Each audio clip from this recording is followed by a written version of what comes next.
CNN.com reported in February 27th of 2012 about Nathan Stiles. Nathan Stiles was a high school senior. He'd just been voted homecoming king, and he was on the football team.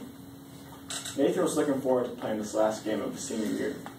However, for Nathan, this would be one of the last things he ever did, because he would die 5 years after this game due to chronic traumatic encephalopathy, also known as CTE. In a study reported by the New York Times on May 10th of 2010, they said that out of 2,000 former professional football players, that 60% of these athletes said they sustained one concussion during their career. 26% of these athletes said they sustained 3 or more concussions during their career. Today I'm going to tell you about what is chronic traumatic encephalopathy. I'm going to also help you understand what is CTE, athletes who've had CTE, and what's being done to study CTE. A lot is known about concussions, but very little is known about what CTE actually is.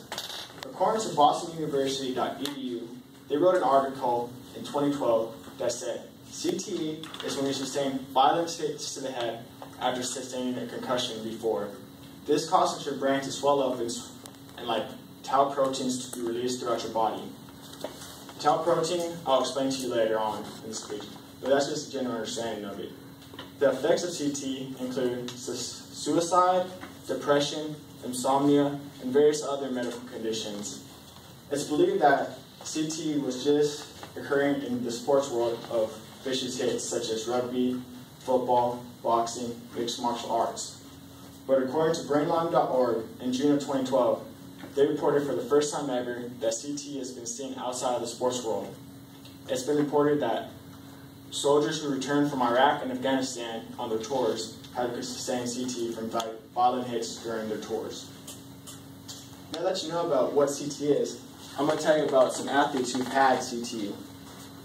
The study of CTE would be nothing without the athlete's brains who donate them. However, sometimes athletes don't agree to donate their brains. Sometimes it's the families of those athletes who agree to donate them because they want to know why their family member was acting differently towards the end of their life. According to the USA.com of May 5th, 2012, they said Dave Durston, who was a former 2-time NFL champion, he won once with the New York Giants in 1991 and one with the Chicago Bears in 1985. They said that in his last note to his family, he wrote a letter saying, "Please donate my brain to the study of CTE." Now that you know about Dave, Dave's family said in the days leading up to his death that he acted differently. He had trouble remembering sentences, and he also tried trouble remembering people's names. Cases like Dave are becoming much more common as time goes on. One of the most recent and most publicized deaths is that of Junior Seau. Junior Seau was a 12-time NFL Pro Bowler in the National Football League. He spent 20 years in the NFL. He was well respected by his peers and one of the most feared players on and off the field. However, he wasn't feared off the field. Off the field, he was known as one of the most well-loved, always had a smile on his face kind of people. He had multiple charities throughout the San Diego area. This is why it was such a shock to the sports world that Junior Seau would kill himself. Like Dave Durston, he put a gun to his chest while preserving his brain.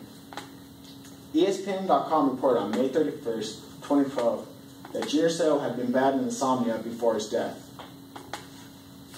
Kyle Turley, a former teammate of Junior Seau's, told CBSNews.com in June of 2012 that he had no doubt in his mind that CTE played an effect in Junior Seau's death.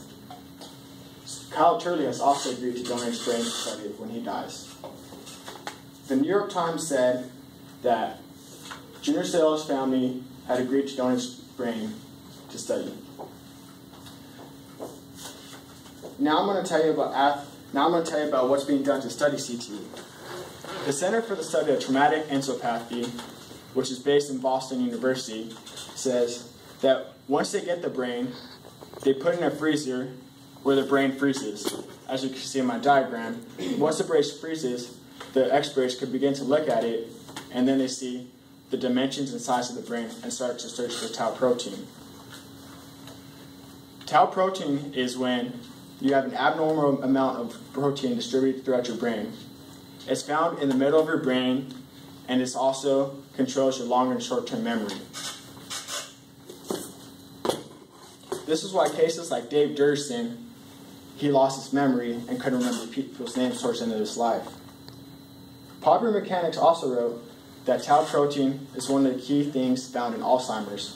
So there's links between Alzheimer's and CT because in both things you lose your memory and you're known to forget things. SportsConcussion.org wrote in 2012 that concussions can last from days to months to years. This is why so many athletes donate their brains, because sometimes they don't know they have a concussion, and then later on in life they'll develop CTE. They don't want very many people to develop CTE because it's a vicious disease.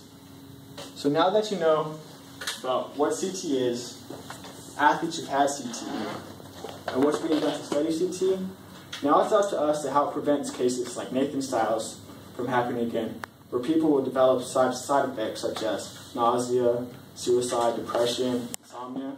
It's up to us to create a safer sports world in today's world.